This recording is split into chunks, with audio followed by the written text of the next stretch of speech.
Good evening guys. நாளைக்கு பார்த்தீங்கன்னா 2 match இருக்குது நம்மளுக்காக. 2 மேட்ச், 2மே சரியான மேட்ச்சு. நான் நினச்ச மாதிரி ஒரு ஆஸ்திரேலியா டீம் வெளியே போயிடுச்சு, ஆப்கான் டீம் உள்ளே வந்துடுச்சு. ஃபஸ்ட்டு அந்த மேட்ச் பற்றி பார்த்துருவோம். Afghanistan versus South Africa first semifinal. நான் எக்ஸ்பெக்ட் பண்ணுறது பார்த்தீங்கன்னா ஆப்கானிஸ்தான் வின் பண்ணிட்டு ஃபைனலுக்கு போகணும் ஒரு ரொம்ப ஆசை. ஏன்னா 83ல் எப்படி இந்தியாவுன்னு ஒரு டீம் யாருக்கும் தெரியாது, அது ஒரு ஃபைட் பண்ணி ஒரு ஃபைனலுக்கு போய் வின் பண்ணாங்களோ அந்த மாதிரி ஆப்கானிஸ்தான் வின் பண்ணுவாங்கன்னு ஒரு நம்பிக்கைன்னு சொல்ல முடியாது, அது ஒரு ஆசைன்னு சொல்லலாம். இந்தியாவும் ஜெயிக்கணும், ஆப்கானிஸ்தானும் ஜெயிக்கணும். அது எப்போ தான் கேட்காதீங்க, ரெண்டுத்தில் யார் ஜெயிச்சாலும் ஹாப்பி தான். அந்த மேட்ச் எங்கே நடக்குதுன்னு பார்த்தீங்கன்னா பிரைன் லாரா ஸ்டேடியத்தில் நடக்க போகுது. டீசன்ட் பிச்சு தான். அது எப்படின்னு பார்த்தீங்கன்னா ஒரு 140-150 வர வேண்டிய கேம் தான். 150 வந்தால் ஃபஸ்ட்டு பேட்டிங் ஆப்கானிஸ்தான் பேட்டிங் ஆடி ஒரு 150-160 எட்டுன்னு வந்தால் நான் கண்டிப்பாக ஆப்கானிஸ்தான் தான் வின்னு சொல்ல போகிறேன். ஃபஸ்ட்டு பேட்டிங் சவுத் ஆஃப்ரிக்கா ஆடி ஒரு 150-160 எட்டுன்னு வந்தால் கூட சவுத் ஆஃப்ரிக்கா தான் வின்னு. ஏன்னா ஆப்கானிஸ்தான் கிட்ட சொல்கிற அளவுக்கு பேட்டிங் பவர் கிடையாது, பவுலிங் பவர் தான். அவங்களால ஒரு 160 எட்டுன்னு போய் டிஃபெண்ட் பண்ண முடியும்னா அவங்க கண்டிப்பாக டிஃபெண்ட் பண்ணுவாங்க. அந்த மாதிரி ஒரு பவர்ஃபுல் பவுலிங் அட்டாக் தான் நம்ம ஆப்கானிஸ்தான். ஸோ சவுத் ஆஃப்ரிக்காவில் அந்த பவுலிங் அட்டாக் இருக்குது, அதுதான் சொல்ல வரேன். சவுத் ஆஃப்ரிக்காலேயும் அந்த பவுலிங் அட்டாக் இருக்குது.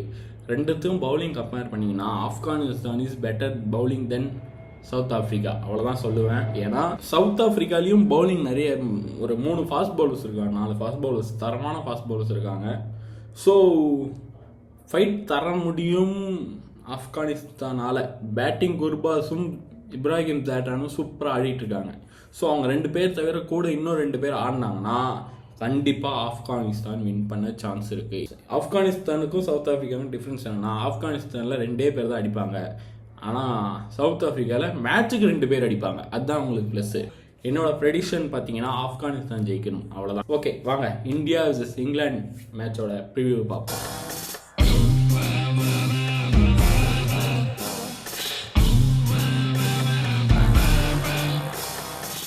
இந்தியா விசஸ் இங்கிலாந்து இது வரைக்கும் 23 T20 நடந்திருக்கு.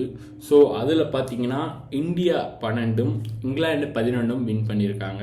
வேர்ல்டு கப்பில் 2 டீமும் 2 மேட்ச் வின் பண்ணியிருக்காங்க. India 2 match, England 2 match. So அது ஒரு ஃபைட் இருக்கும். 2022 அந்த T20 செமிஃபைனல் ரிவெஞ்சு இந்த செமிஃபைனல் எடுக்கிறோம். அவங்கள நம்ம கிட்ட பயங்கரமாக வின் பண்ணாங்க, 10 விக்கெட் வித்தியாசத்தில் வின் பண்ணாங்க. ஸோ நாம் ரிவெஞ்ச் எடுக்கணும். அது 10 விக்கெட் வித்தியாசத்தில் வெற்றி பெறலாம். ரிவெஞ்ச் எடுத்தால் போதும். நம்ம ஆஸ்திரேலியா கிட்ட ரிவெஞ்ச் எடுத்துட்டோம், அதே மாதிரி இங்கிலாந்து கிட்டேயும் ரிவெஞ்ச் எடுக்கணும், எடுத்தே ஆகணும். அது மட்டும்தான் எனக்கு ஆசை. இந்தியா டாப் ஆர்டர் ஓப்பனர் கோலி ஃபார்முக்கு வரணும், ஆல்ரவுண்டர் ஜடேஜா ஃபார்முக்கு வரணும், அவ்வளோதான். இது மட்டும் நடந்துச்சுன்னா நம்ம வின் பண்ணலாம். இது வரைக்கும் கிறிஸ் ஜார்டன் பார்த்தீங்கன்னா இந்தியாவுக்கு எகெயின்ஸ்டாக 21 விக்கெட் எடுத்திருக்காரு 15 மேட்ச்சில். அதே மாதிரி பார்த்தீங்கன்னா சஹல் 11 மேட்ச்சில் 16 விக்கெட் எடுத்திருக்காரு. ஆனால் சஹல் டீமில் இருக்க மாட்டார், 11ல் இருக்க மாட்டார். ஸோ அடுத்து பார்த்தீங்கன்னா ஹர்திக் பாண்டியா, ஆல்ரவுண்டர் பவுலிங்கில் டாப்பில் இருக்காருங்க. 14 மேட்ச்சில் 14 விக்கெட் எடுத்திருக்காரு. ஸோ ஒரு குட் ஸ்பெல் தான் சொல்லுவேன். அப்புறம் ஆடில் ரஷீத் பார்த்தீங்கன்னா 12 மேட்ச்சில் 8 விக்கெட் எடுத்திருக்காரு. ஸோ இந்த மாதிரி தான். பும்ரா 4 மேட்ச்சில் வெறும் 7 விக்கெட், 4 மேட்ச்சில் 7 விக்கெட், ஓகே தான். ஸோ ஆர்ச்சரும் 5 மேட்ச்சில் 7 விக்கெட், டீசென்ட். அப்புறம் மோயின் அலி எல்லாம் இருக்காங்க. ஸோ பார்க்கலாம், டாப்பில் இவங்க தான். ஸோ பேட்டிங்கில் பார்த்தீங்கன்னா எப்பயும் 1ல் கோலி இது வரைக்கும் 20 மேட்ச்சில் 639 ரன் அடிச்சிருக்காரு. ஐஎஸ் ஸ்கோர் பார்த்தீங்கன்னா 80.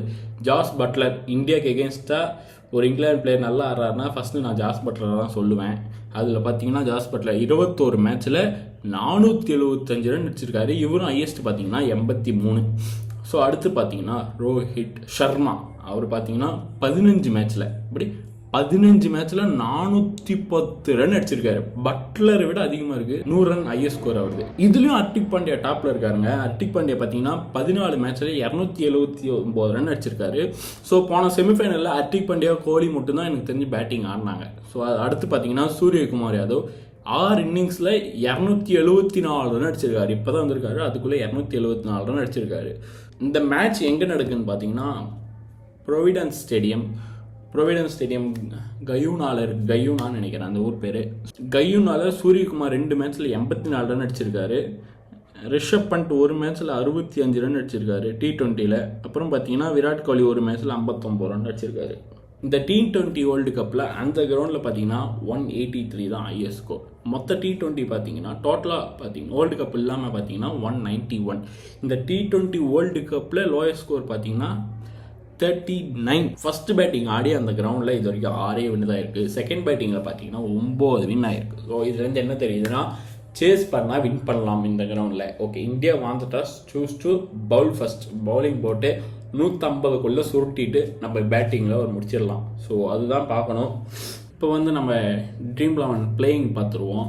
போன மேட்ச் கொஞ்சம் நம்ம 11 ராங் ஆயிடுச்சுன்னு சொல்ல முடியாது, 2-3 கரெக்ஷன் மட்டும் பார்த்துடலாம். ஓகே, இந்த மேட்ச் பார்த்தீங்கன்னா நம்ம ட்ரீம் 11 பிளேயிங் என்னென்னு பார்த்தீங்கன்னா, wicket keeper first Rishabh Pant and Jos Buttler 2 பேரும் ஒரு கீ ஃபேக்டர். ஓகே, அடுத்து பேட்டர்ஸ் பார்த்தீங்கன்னா ரீசன்ட் ஃபார்மில் நான் ரோஹித் சர்மாவும் சால்ட்டையும் எடுக்க போகிறேன். அடுத்து ஆல்ரவுண்டர்ஸ் பார்த்தீங்கன்னா ஹர்திக் பாண்டியா தான் கேப்டன், நான் இதில் சேஞ்சே பண்ணல. அப்புறம் பார்த்தீங்கன்னா அக்ஷர் பட்டேல், அப்புறம் பார்த்தீங்கன்னா மோயின் அலி. பவுலர்ஸ் பார்த்தீங்கன்னா பும்ரா வைஸ் கேப்டன், ஆடில் ரஷீத், அப்புறம் ஹர்ஷ்தீப் சிங், அப்புறம் ஆர்ச்சர். ஸோ நீங்கள் ஆர்ச்சர் வேணாம் அப்படின்னு பார்த்தீங்கன்னா ஆல்ரவுண்டரில் சாம் கரன் வச்சுக்கலாம். ஏன்னு கேட்டிங்கன்னா ஒரு லெஃப்ட் ஹேண்ட் பவுலர். ஸோ ஓப்பனிங்கில் வந்து ஸ்பெல் போட்டு 2 விக்கெட் எடுத்தாலும் எடுப்பார்.